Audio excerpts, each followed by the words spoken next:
Assalamualaikum warahmatullahi wabarakatuh. Kami dari kelompok 13 akan menampilkan hasil diskusi kami yang beranggotakan saya sendiri, Sandra Dania, Sarfina Nur Aulia, dan Saufi Amalia. Baiklah, yang pertama yang akan saya bacakan, profesionalisme. Profesionalisme adalah paham yang mengajarkan bahwa setiap pekerjaan harus dilakukan oleh orang yang profesional. Orang yang profesional ialah orang yang memiliki profesi. Profesi adalah bidang pekerjaan yang dilandasi pendidikan keahlian tertentu. Ada beberapa kriteria tentang ciri-ciri suatu profesi. Yang pertama ada standar untuk kerja yang baku dan jelas. Kedua ada lembaga pendidikan khusus yang menghasilkan pelakunya dengan program dan jenjang pendidikan serta memiliki standar akademik yang memadai dan bertanggung jawab terhadap pengembangan ilmu pengetahuan yang melandasi profesi itu. Ketiga, ada organisasi yang mewadahi para pelakunya untuk mempertahankan dan memperjuangkan eksistensi dan kesejahteraannya. Keempat, ada sistem imbalan terhadap jasa pelayanannya. Kelima, ada pengakuan masyarakat terhadap pekerjaan itu sebagai suatu profesi. Baiklah, selanjutnya akan dilanjutkan oleh Sarfina. Baik, saya Sarfina Nur Aulia akan melanjutkan materi untuk selanjutnya, yaitu karakteristik profesionalisme. Yaitu ada 2 kriteria pokok. Yang pertama merupakan panggilan hidup dan yang kedua keahlian. Kriteria panggilan hidup sebenarnya mengacu pada pengabdian. Kriteria keahlian mengacu kepada mutu pelayanan.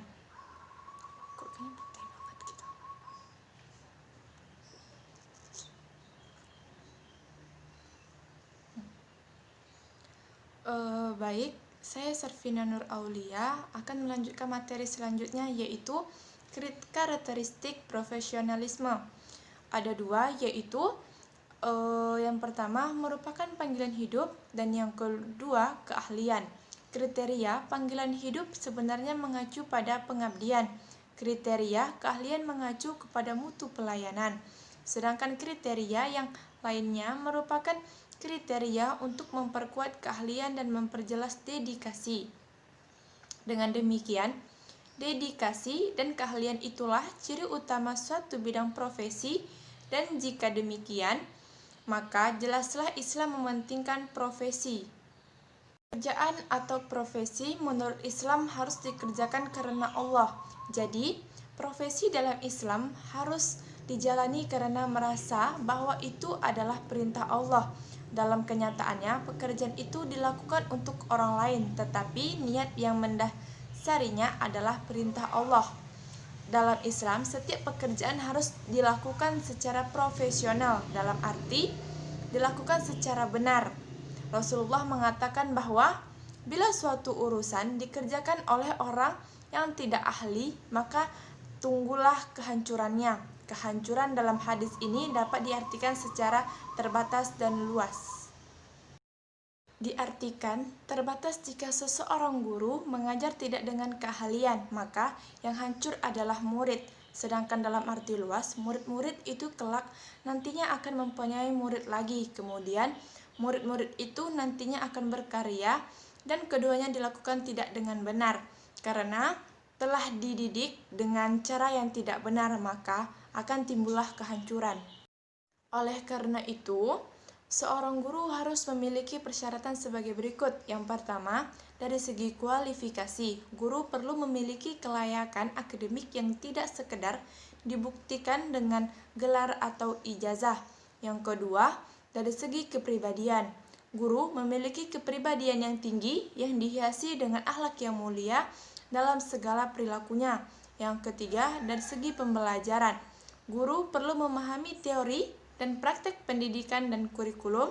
Yang keempat, dari segi sosial, guru sebagai pendidik harus memiliki kepekaan sosial karena guru adalah satu elemen masyarakat yang memiliki sumber daya berbeda kualitasnya dibanding dengan elemen masyarakat yang lain.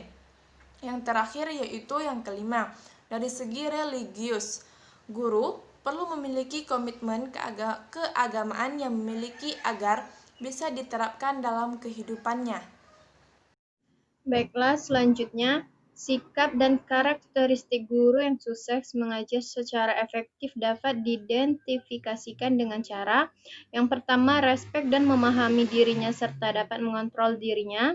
Dua, antusias dan bergairah terhadap bahan kelasnya dan seluruh pengalaman pengajarannya. Tiga, berbicara dengan jelas dan komunikatif. Empat, memperhatikan perbedaan individual siswa. 5. Memiliki banyak pengetahuan, inisiatif kreatif, dan banyak akal. 6. Menghindari kekerasan dan ejekan terhadap siswanya. 7. Menjadi teladan bagi siswanya. Sedangkan kriteria keberhasilan mendidik yaitu yang pertama, memiliki sikap suka belajar. Yang kedua, tahu tentang cara belajar. Yang ketiga, memiliki rasa percaya diri. Yang keempat, mencintai prestasi tinggi. 5. Memiliki etos kerja. 6. Puas akan sukses yang dihadapi. 7. Produktif dan kreatif. Aplikasi profesionalisme dalam pendidikan Islam. Untuk meningkatkan mutu sekolah-sekolah Islam, yang terpenting ialah penerapan profesionalisme di sekolah-sekolah. Bagaimana penerapan profesionalisme di sekolah-sekolah dalam sekarang ini? Untuk menerapkan profesionalisme dalam pengelolaan pendidikan, agaknya dapat diikuti sekurang-kurang pertimbangan pemikiran berikut ini. Yang pertama, adanya profesionalisme pada tingkat yayasan. Yang kedua, menerapkan profesionalisme pada tingkat pimpinan sekolah.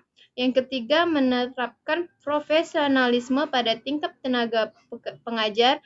Dan yang terakhir ialah profesionalisme tenaga tata usaha sekolah. Sekian dari video kami. Apabila ada kesalahan, kami mohon maaf. Terima kasih telah menonton video ini. Wassalamualaikum warahmatullahi wabarakatuh.